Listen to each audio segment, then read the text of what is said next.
Bitch, shut the fuck up. Let's hear what you got. All right. Well, these Wrap it up.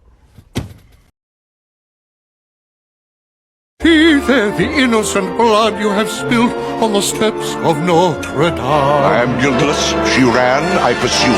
Now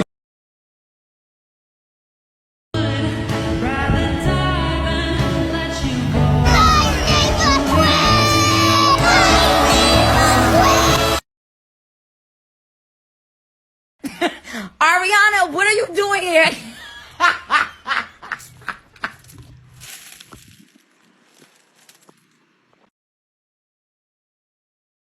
And I'm feeling a bit emotional because basically this is what is that trifle up there?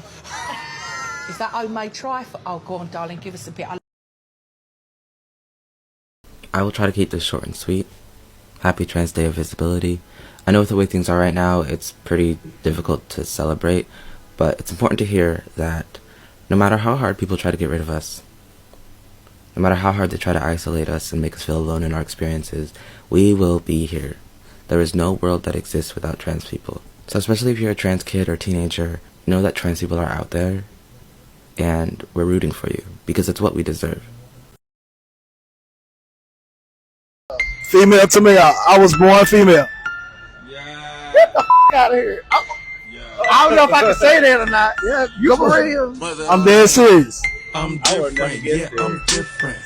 That's why I'm out here, man. You know, I'm just, again, like I'm spreading the word because people under our same umbrella don't know about men like us. They're not educated about men like us. So I'm just, you know, again, spreading the word. And so you learn something tonight. You see what I'm saying? Absolutely. So if you would just look in that camera right there and say, Black trans men exist. Black trans men exist. Thank you, man. Thank you. Period. No more trans visibility, please. I don't know if it's my age talking, but I feel like things weren't this bad when people didn't know we existed. Like, can we just go back to being the butt of a joke in some Eddie Murphy movie? Like, no more pronouns, they, them, cisgender. Y'all got it. Y'all not cis, actually, because trans doesn't exist. Let's just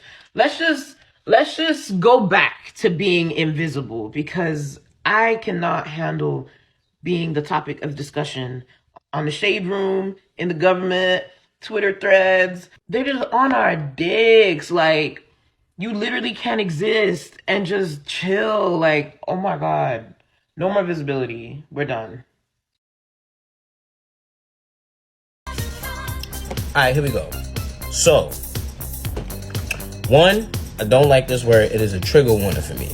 So, I would appreciate it if y'all would really think about how y'all ask certain questions and reword it when it comes to trans people. And second, I'm gonna answer the question because I'm a nice person. No, I don't get a menstrual cycle. No, I don't get Shark Week. No, I don't get the time of the month. That stopped 6 to 7 months into my transition, I believe. So it's been 6 years, and if I was still getting a menstrual cycle now, I would be freaking out. I have never seen someone be so wrong and be so confident at the same time. Intersex people don't have something wrong in the head, and they're not mutilating their parts to be different. Intersex literally means you were born with both female and male reproductives. This is what Google says, so you can fact check me. Actually, it's the parents allowing the doctors to mutilate their children after birth, and they can like choose what gender they want it to be since there's parts of both, and it actually fucks the kid up a lot way later, because if their parents chose them to be male and shaped what was there into a penis, and they have all this dysphoria because they're actually a girl, then they have to go back through as an adult and go through more trauma, getting another surgery to fix it all. Really, you should wait until your child can tell you what they want. But no, intersex is not that they're wrong in the head. or that they're mutilating their parts. They were born with both reproductive systems, bro. Tell me how you can control that. I don't know, it seems to me like you guys need to actually research your talking points or find new ones because you're embarrassing yourselves out here. Appreciate it though, because it made my morning. I laughed my fucking ass off. I had to come outside just to film this because I couldn't wait for my roommate to wake up. I just had to respond. Ignorance in others is annoying as fuck, but it can also be really funny. There's been a huge victory for trans people in Wisconsin, and actually this victory has national implications. Judge Janet Protasiewicz beat out Judge Dan Kelly for control of the Wisconsin Supreme Court. This actually gives liberals a 4-3 majority on the Supreme Court there, but this is big for so many other reasons. You see, the people who supported Judge Dan Kelly's campaign ran an explicitly transphobic campaign focused on Judge Janet, saying that Judge Janet would be allowing bottom surgery for minors. And in fact, at one point, whenever Judge Kelly was introduced to one of the counties, the county GOP official said that Judge Kelly was the only thing standing between men competing in women's sports. Even bigger than that, though, the American Principles Project flooded Wisconsin with $800,000 in anti-trans advertisements. This just goes to show that transphobia is a losing campaign strategy. We have seen this in numerous cases this year. In fact, this happened in Georgia, in Arizona. In Michigan, the GOP official blamed the focus on transphobic policy for their loss of all 3 branches of government. If Republicans keep focusing on trans people in their campaigning, I anticipate that they will continue to see further losses down the line. But anyway, congratulations, Wisconsin, and congratulations to all of us. Have you ever heard about the first openly transgender person recorded as far back in history as the 1800s? Her name was Mary Jones, and her story is everything. Gil how, I'm Zoe Sazzle, and I'm reporting in conjunction with Unique Women's Coalition, Southern California's first Black trans-led nonprofit.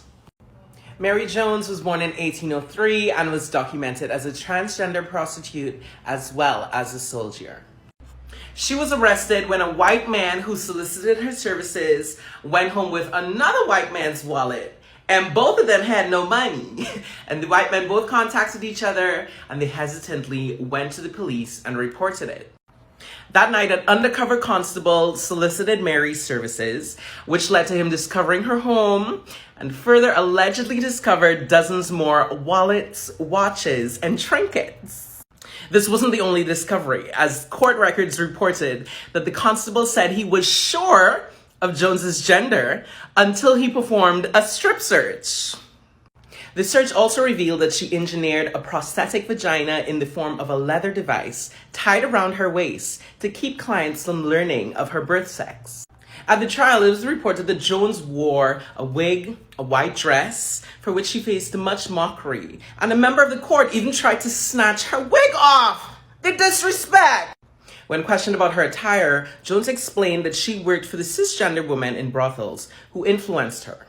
She says, and I quote, "They induced me to wear women's clothes, saying I looked so much better in them. And I always attended parties amongst my people of color dressed in this way. And in New Orleans, I always dressed in this way." End quote. Don't play with Miss Mary.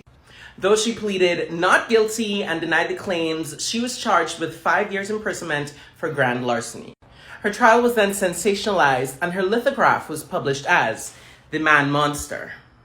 Scholars have suggested that the term monster had less to do with her transness and more to do with her blackness. Fortunately, this is not the legacy that ends her story. The Museum of the City of New York has since honored Jones as one of the first gender variant or transgender people in the history of New York City. Also in 2019, the Brooklyn Museum commissioned filmmaker Tourmaline to create a short film on the life of Jones. This film is now part of MoMA's permanent collection. Mary Jones is a Black trans pioneer, and we still have the power to reclaim her narrative. Please share and repost this video to amplify our stories, and follow for more!